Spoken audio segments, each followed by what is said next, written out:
കഴിഞ്ഞ രാത്രിയിൽ Russia Ukraine വാറിൽ ഇതുവരെ കാണാത്ത ഒരു വലിയ വ്യോമാക്രമണമാണ് റഷ്യ നടത്തിയത്.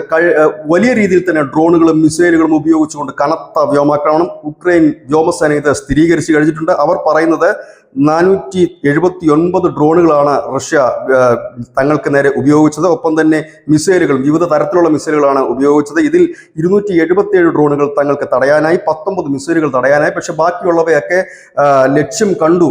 ഇതിന്റെ ആൾനാശം എത്രയെന്ന് അവർ പറയുന്നില്ല എങ്കിൽ പോലും പടിഞ്ഞാറൻ മധ്യ ഉക്രൈനെ ലക്ഷ്യമാക്കിക്കൊണ്ടാണ് റഷ്യയുടെ കരസേനയും ഒപ്പം തന്നെ ഇപ്പോൾ വ്യോമസേനയും കൂടി രംഗത്ത് എത്തുമ്പോൾ വലിയ രീതിയിൽ തന്നെ കനത്ത ആക്രമണം. കാരണം കഴിഞ്ഞ 3 വർഷം 2022 ആരംഭിച്ച ഒരു യുദ്ധം കഴിഞ്ഞ 3 വർഷമായി തുടരുന്നു.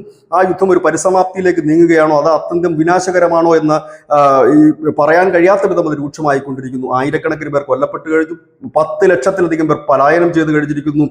മധ്യ ഉക്രൈൻ പിടിച്ചെടുത്തു എന്നുള്ള വാർത്തകളും കഴിഞ്ഞ ദിവസം വന്നിരുന്നു. ഏതായാലും രക്തരൂക്ഷിതമായ വലിയ പോരാട്ടത്തിലേക്ക് റഷ്യ ഉക്രൈൻ യുദ്ധം മാറുകയാണ്. News desk.